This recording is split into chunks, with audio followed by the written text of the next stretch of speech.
우리가 참 성장 지표를 만든 것은 지금 있는 상태에서 성장을 하지 말고 뒤로 가자, 아니면 좀 이렇게 앉아서 쉬자, 이런 얘기를 하는 건 아니다. 저는 지식인들이나 어떤 정책 전문가들이 좀 본인들의 의무를 좀 게을리하고 있는 거 아닌가라고 생각도 해보는데 어떻습니까? 제가 좀 게으르죠. 우리 동네에 더 이상 고층 빌딩이 맞아요. 들어오기를 네. 그런 걸 바라진 않아요. 좋은 공원이 있었으면 좋겠다. 아이들이 좀 안전하게 뛰어놀 수 있도록 좀 길이 잘 정비돼서 안전도가 높아지면 좋겠다. 이웃끼리 좀 믿고 신뢰하면서 좀 재밌게 지낼 수 있으면 좋겠다. 이런 바람이 있지. 이런 게 성장인 거죠. 말씀하신 대로 성장이라고 하는 게 우리에게 진정으로 의미하는 바가 무엇이고 앞으로 어떻게 바뀌어야 할까에 대해서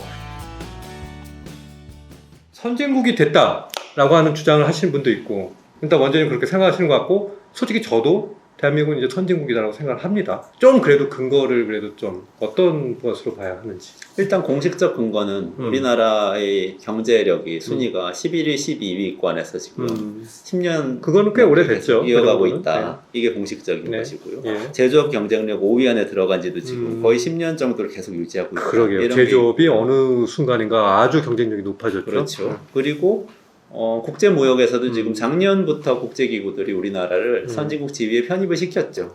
이게 지위가 있어요. 이건 또 국제법하고 그렇죠. 연관이 돼 있기 네. 때문에 보호해줄 대상이냐 아니면은 네. 보호의 주체냐, 예. 이런 얘기가 돼서 선진국 편입 다 됐고, 됐군요. 주가지수도 편입하고 싶은데 지금 여러 가지 테크니컬한 어떤 디테일 때문에 좀 안 되는 거지, 다 뭐 MSCI도 그렇고 선진국 다 편입되게 되어 있는 그런 측면들이 하나가 있습니다. 물론 아직 아니라고 생각하시는 분들의 마음은 알아요, 제가. 그 마음은 그렇게 외형적으로는 좋지만 내실은 지금 우리가 아직 못 따라가는 거 아니냐. 보통 서민들의 입장에서 좀 더 험블하고 낮은 자세, 로우키로 가는 게 국가적으로도 유리한 거 아니라고 생각하시는 분들이 많이 있을 수 있는데, 이코노미스트 입장에서 그 부분은 좀 만약에 그런 분들한테 좀 설명을 해주신다면 꼭 그럴 필요는 없다라든가 네. 어떻게 좀 바라보면 좋을까요? 일단은 그거는 전략의 문제가 아니고 누구도 우리를 그러니까. 개발도상국이라고 예. 보지 않아요, 외국에 나가면. 이미 우리가 아무리 주장한다고 해서 그분도 그렇게 보지 않는다는 그렇죠. 거죠. 이미 현실이 별로 소용없다. 네, 그렇게 그렇죠. 주장한다는 게. 이미 우리가 덩치가 커졌는데 예. 계속 덩치 커진 어떤 사람이 우리한테 와가지고 계속 아이처럼 그러니까요. 나는 정말 능력이 없고 어려우니까 모자라고. 도와주세요. 근데 딱 보니까 힘도 세고 예. 공부도 잘했다고 예, 그러고 예, 뭐 그러니까. 돈도 있는 것 같아. 예. 그러면은 화나죠. 화나죠. 그리고 국제적으로 밉상이 되기 쉽겠죠. 예. 오히려 더 이 존경받는 사람이 되기 위해서 노력해야죠. 좀 도와주고 또 어떤 면에서 내가 좀 더 그래요. 도덕적으로 살아가려고 노력을 하고, 이런 네. 게 이제 선진국이고 어른의 자세인 건데 지금 우리는 태도를 좀 바꿔야 되는 그런 시기에 있는 것 같고, 사실 그 우리 지표 얘기하다 여기로 왔잖아요. 네네. 그게 지표입니다. 우리가 맞다. 경제만 더 많이 발전시켜야겠다, 돈을 더 많이 벌어야겠다, 수출 더 많이 해야겠다, 그만 주장하는 데서 이제 한 걸음 더 나가서 우리가 기후위기도 같이 맞겠다. 환경 문제에 좀 신경을 써서. 그리고 우리가 인권도 생각하고 노동권도 생각하겠다. 이런 얘기를 이제 공식적으로 하는 거예요. 그리고 우리가 회사에 나가서 일하는 그 공식적인 일 말고 집에서 보내는 시간, 아이와 보내는 시간, 가사노동하는 시간, 또 여가 시간, 이런 것들도 다 소중하게 생각하겠다. 실제 지표로 삼겠다. 이렇게 얘기를 하는 게 사실 선진국으로 바뀌는 어떤 가치의 축을 바꾸는 거, 성장의 축을 바꾸는 그런 모습이라고 봅니다. 네. 그 성장 담론에 대한 토론의 문제에 있어서 우리가 좀 더 이해를 깊이 하려면 알아봐야 될 부분이 있을 것 같은데, 저는 이게 중요하다고 생각해요. 성장을 주장하는 사람들은 여전히 필요하다고 보는 사람들이 얼마나 되고, 그리고 이젠 분배다라고 말씀하시는 분들이 또 얼마나 되는지, 우리 사회의 그 일정 부분 비율, 이런 것도 되게 의미가 있을 것 같아요. 어떻습니까, 지금 상황이? 한국행정연구원에서 사회통합실태조사라는 걸 매년 합니다. 여기 보면은 성장과 분배에 대해서 전국민 대상으로 묻는 문항이 있어요. 이 결과를 보면은 성장이 분배보다 항상 조금씩 높게 나오는 경향을 보이는 측면은 분명히 있습니다. 그래서 쭉 여기 숫자를 보시면은 2013, 2014 계속 성장이 더 중요하다는 응답이 한 20% 정도를 오르락내리락 하고, 조금 경제가 안 좋아지거나 상황이 어려워지면 좀 더 높아지는 경향도 있는 것 같아요. 그렇지만 어쨌든 분배가 중요하다는 약간 미세한 차이를 보이면서, 분배가 중요하다는 16%, 14%, 17%, 25% 이렇게 왔다 갔다 하면서 성장보다 조금 낮게 응답을 했고요. 그리고 둘 다 중요하다, 모두 중요하다라는 응답 항목이 있는데 그게 보통 한 3분의 2 정도 나오다가 최근에는 한 절반 정도 나오는 그런 추세입니다. 여전히 성장이 중요하다고 보는 분들이 사실은 좀 많다고 볼 수는 있을 것 같아요. 그리고 또 한 가지 흥미로운 문항은 같은 조사에서 앞으로 10년 동안 우선적인 국가 목표가 뭐냐 이 질문인데요. 여기에 대해서 고도 경제 성장이라고 응답하는 분들이 꽤 많으세요. 보통 40% 이상인데 네네. 최근에는 50%도 넘어서는 정도까지 점점 더 높아졌습니다. 늘어나고 있는 추세네요. 네. 국방 강화라고 응답하는 분들이 예전에는 좀 많은 시기도 있었는데 지금 좀 줄어든 상태고요. 환경 보호라든지 공동체 참여 뭐 이런 응답들은 그 아래로 조금 내려와 있습니다. 그래서 이렇게 생각할 수는 있어요. 우리는 선진국으로 가야 돼요. 선진국으로 가는 게 가장 중요한 건 경제 말고 다른 가치인 것은 분명한데 우리 국민들은 아직 성장이라는 단어에 대해서 굉장히 많은 애착을 갖고 계시다.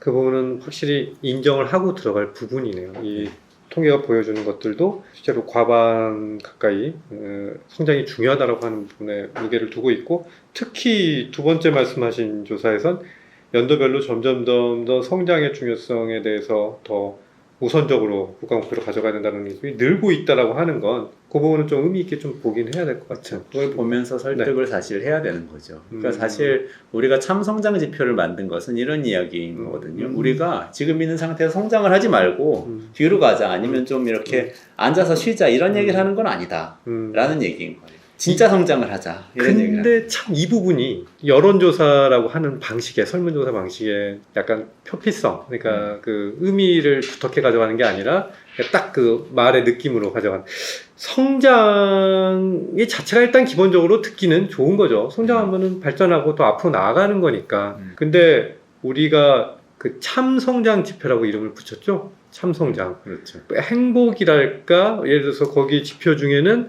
그러니까 경제, 디지털, 인적 자본, 일과 여가, 이런 부분들, 그런 부분들에서 우리의 국민의 인식이나 삶의 어떤 태도랄까, 행복에 대한 어떤 느낌, 이런 것들이 강화가 되면 될수록 사람들이 더 우리 사회에 살고 있으면서 더 나아지고 있다라고 느끼는 어떤 이런 부분들이잖아요. 근데 그걸 어떻게 계량화하는 거 할까의 문제는 조금 이제 과제로 남겠지만, 그런 인식들이 함께 늘어날 때 그게 또 성장한다라고 또 이제 이해를 할 수도 있는 거잖아요. 우리가 참성장이라고 이름을 붙인 거대로. 저는 지식인들이나 어떤 정책 전문가들이 좀 본인들의 의무를 좀 게을리하고 있는 거 아닌가라고 하는 생각도 해보는데 어떻습니까? 좀 자성을 한번 해보시죠. 네, 제가 좀 게으르죠.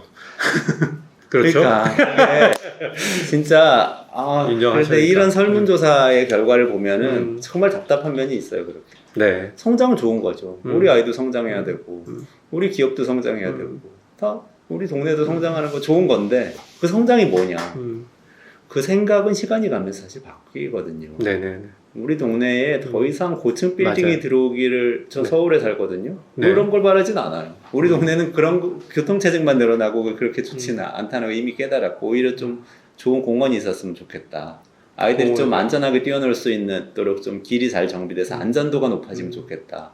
이웃끼리 좀 믿고 신뢰하면서 좀 재밌게 지낼 수 있으면 좋겠다. 이런 바람이 있죠. 이런 게 성장인 거죠. 우리 동네 성장은. 근데 이런 게 단순한 설문조사 안에는 담기지를 못하고, 지표에는 더더욱, 지금 GDP라는 지표에는 이런 건 담기지 않는 거죠. 말씀하신 대로 성장이라고 하는 게 우리에게 진정으로 의미하는 바가 무엇이고 앞으로 어떻게 바뀌어야 할까에 대해서 조금 더 먼저 정책을 입안하시는 분들이나 공론하는 분들이 고민하고 국민들한테 좀 설명도 하고 이렇게 어떤 제시도 하고 하는 노력들을 해야 되는데, 저는 우리 국민들의 의식은 이미 높아졌다고 봐요. 근데 그런 부분들을 정치권이나 어떤 정치 전문가들이 제대로 하지 않는 것들에서 국민들은 정치가 제 역할을 못한다라고 속마음으로 질타하고 있는 게 아닌가라고 하는 생각도 저는 개인적으로 해봅니다.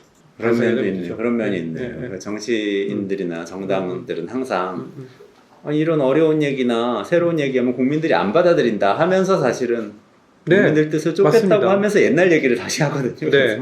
그거를 합리화하고 본인들의 행동을 국민들이 바라는 게 그건데 우리가 어쩌겠어라고 하는 합리화하는데 사실 그게 아니거든요. 국민들은 좀 더 질 높은, 좀 더 다차원적으로 좀 더 깊이 있는 어떤 정책을 가져가길 원하고 좀 더 수준 높은 정책을 가져가길 원하는데 정치권들만 오히려 그것을 외면하고 있는 게 아닌가라고 하는 생각이 들어요. 저는 지식인들도 그런 네. 면에서는 반성을 비슷한 해봐야 면이 되지 있는 것 않나. 같아요. 네, 정치인들의 라고 이야기라는 게 결국은 정책 전문가들과 정책 생태계에서의 다양한 공론의 결과로 나오게 되는 것일 텐데 그게 이렇게 수준이 안 높아진다는 건 참. 근데 국민들은 또 한편으로는 말씀을 나눠보면요. 예. 내 뒤를 쫓아오는 정치인에게 투표하고 싶어 하진 않아요. 앞에 가서 리더 역할을 맞습니다. 하는 분들한테 예. 투표를 하고 싶어 하는 마음도 있는데 이게 네. 참 정치 제도의 문제인지 구조의 문제인지 행태의 문제인지 여러 가지 좀 여러 가지 아쉬운 면이 문제가 있습니다. 있습니다. 네. 저는 그 정치부 기자를 조금 오래 해서 나름대로 이제 정치에 대해서 제 말씀을 소견을 말씀드려본다면 우리 사회 저는 그 문제가 끊임없이 정당의 어떤 역량이나 정책 개발 역량이나 또 이제 정당이라고 하는 게 우리 헌법에도 명시되어 있지만 민주주의는 정당을 기본적으로 해서 운영이 되는 구조인 거잖아요. 정책을 만들어내는 주체이고 어떤 특정한 이념을 구현하는 어떤 총체적인 하나의 집단이고 한 사람의 개인의 어떤 역량으로 모든 것을 다 커버할 수 있는 시대는 아니잖아요. 그런 어떤 집단적인 역량이 발휘가 돼서 그래야만 국민이 원하는 정책을 관료 집단의 어떤 전문성과 결합을 해서 그 원하는 방향으로 끌고 갈 수가 있는 것인데 너무나 정당이 약화되는 방향으로 지금 정치개혁이든 뭐든 진행이 돼 오지 않았나라고 하는 그런 어떤 성찰도 좀 해보게 됩니다. 국민들이 정치를 욕하기만 할 게 아니라 어떤 정당이라고 하는 것이 좀 바로 설 수 있도록 지원하고 저거 해야 되는 거 아닌가 하는 생각도 좀 개인적으로 좀 해봅니다. 그렇군요. 예.